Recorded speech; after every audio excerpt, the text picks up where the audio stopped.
Assalamualaikum warahmatullahi wabarakatuh. Sebelumnya izin memperkenalkan, kami dari kelompok 13 akan mempresentasikan peristiwa pembebasan Konstantinopel.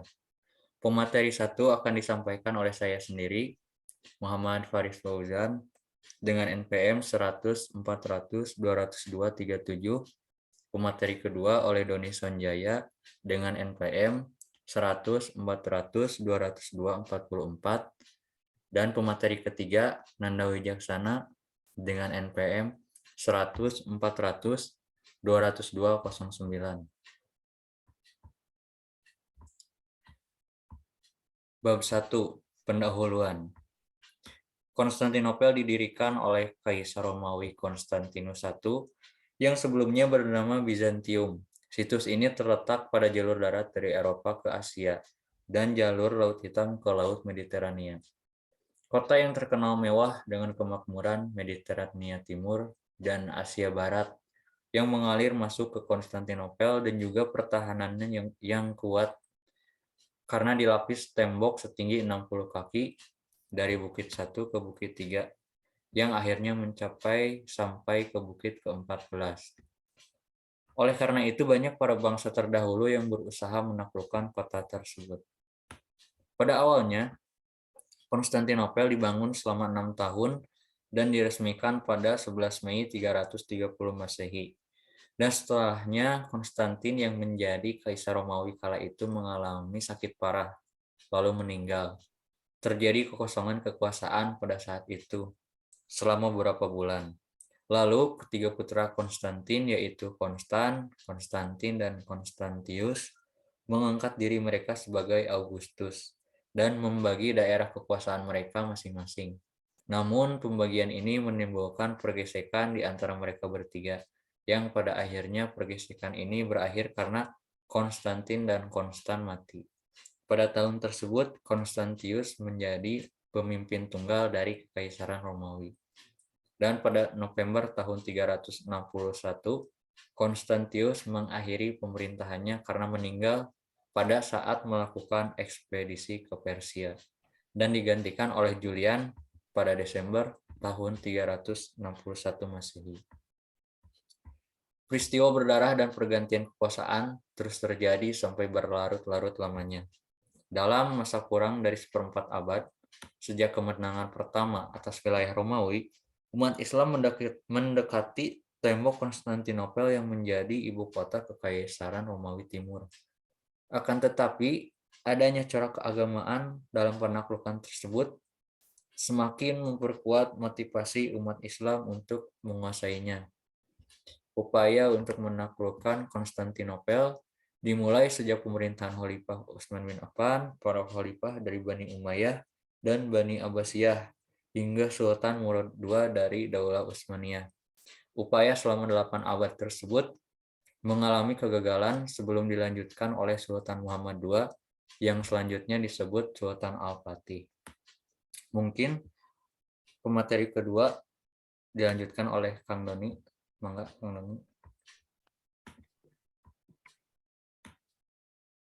Bab 2 Pembahasan. Strategi dan jalannya pembebasan Konstantinopel. Mehmed II melakukan berbagai strategi dan persiapan untuk melakukan pengepungan Konstantinopel. Al-Fatih kemudian mendirikan benteng besar di pinggir Bosporus yang berhadapan dengan benteng yang didirikan Bayezid. Benteng Bosporus ini dikenal dengan nama Rumli Haisar, Benteng Rum. Benteng ini dijadikan sebagai pusat persediaan perang untuk menyerang kota Konstantinopel setelah berbagai persiapan. Pasukan Utsmani di bawah Al-Fatih kemudian melakukan pengepungan selama 9 bulan.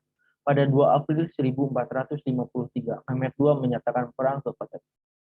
Seperti dikutip dari buku berjudul Berpikir Gaya Al-Fatih, karya Muhammad Syari Abdul Rahman. Serangan Konstantinopel dimulai seusai sholat Jumat pada 6 April 1453 dengan tembakan yang dilepaskan oleh meriam raksasa. Meriam ini diciptakan oleh Sultan Mehmed II dengan bantuan seorang insinyur bangsa Hungaria bernama Urban. Meriam yang mampu menembakkan peluru seberat antara 800 pon hingga 1.200 pon itu ternyata berhasil merobek benteng yang selama ini amat tebal terhadap berbagai serangan. Selain Meriam Mehmet II juga mengerahkan 140 buah kapal perang dan 320 buah perahu dengan angkatan tentara berjumlah 150.000 orang, termasuk 12.000 pasukan khusus Janisari yang terlatih. Upaya penaklukan ibu kota Bijanitum ini tidak mudah sebab setelah 2 pekan serangan dilancarkan, kota itu masih mampu bertahan. Salah satu faktor kegagalan itu karena keterbatasan serangan yang dilancarkan dari darat. Karena itulah pada 21 April hingga 22 April, Mehmet II mengerahkan kapal perangnya agar diseret melalui Bukit Galata menuju ke Tanduk Emas, sehingga serangan dilakukan dari laut agar lebih efektif. Dengan bantuan kayu bulat yang dihaluskan menggunakan lemak sapi, satu landasan diwujudkan guna memudahkan kapal itu diseret menaiki bukit. Selanjutnya,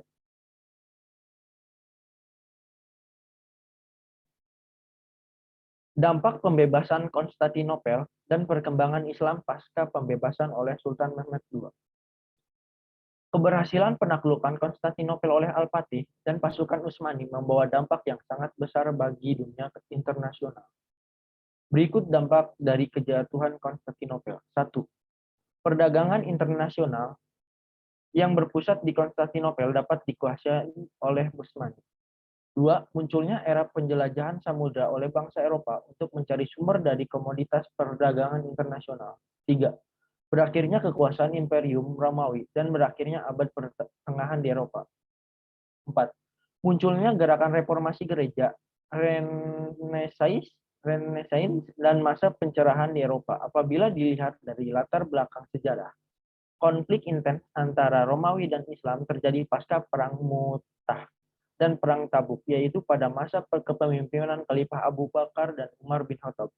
Perluasan wilayah Islam yang sangat masif membuat Romawi terdesak. Selanjutnya akan dilanjutkan oleh Kang Nanda. Baik, terima kasih. Selanjutnya ada penaklukan Konstantinopel dianggap sebagai peristiwa paling monumental dalam sejarah dunia dan secara khusus di mata sejarah Eropa dalam hubungannya dengan Islam. Para sejarawan Eropa dan mereka yang sepaham menganggap penaklukan Konstantinopel sebagai abad pertengahan dan sebagai titik awal menuju abad modern. Oleh karena itu, semua usaha yang dilakukan para penguasa Islam tersebut, tidak terkecuali Sultan Muhammad Al-Fatih, adalah untuk memperluas kekuasaan Islam dan demi tersebarnya agama Islam. Ketika Islam semakin dikenal luas, maka para pemeluknya juga makin bertambah banyak. Dampak bagi Islam pasca Konstantinopel runtuh adalah: 1. Wilayah Islam bertambah luas dan wilayah Romawi Romawi banyak yang menjadi wilayah Islam. 2. Membuka jalan pintu dakwah Islam di Eropa. 3. Memudahkan arus ekspansi Turki Utsmani. 4. Bertambah banyaknya pemeluk Islam. Selanjutnya, bab 3 penutup. Untuk kesimpulan, Konstantinopel didirikan oleh Kaisar Romawi Konstantinus I yang sebelumnya bernama Bizantium, yaitu sebuah situs yang sudah ada sebelumnya. Situs ini terletak pada jalur darat dari Eropa ke Asia dan jalur Laut Hitam ke Laut Mediterania. Kota yang terkenal mewah dengan kemakmuran Mediterania Timur dan Asia Barat yang mengalir masuk ke Konstantinopel, dan juga pertahanannya yang kuat karena dilapisi tembok setinggi 60 kaki dari Bukit 1 ke Bukit 3, yang akhirnya mencapai sampai ke Bukit 14. Upaya untuk menaklukkan Konstantinopel dimulai sejak pemerintahan Khalifah Utsman bin Affan. Para khalifah dari Bani Umayyah dan Bani Abbasiyah hingga Sultan Murad II dari Daulah Utsmaniyah. Upaya tersebut gagal, lalu digantikan oleh Sultan Al-Fatih. Keberhasilan Sultan Al-Fatih beserta pasukannya membawa banyak sekali dampak bagi umat Islam dan dunia. Setelah ditaklukkan, terbuka lebar jalan untuk umat Islam menyebarkan agama Islam di benua Eropa. Sekian yang dapat kami sampaikan. Mohon maaf bila ada kekurangan. Semoga presentasi ini menjadi manfaat bagi yang mendengarkan. Wassalamualaikum warahmatullahi wabarakatuh.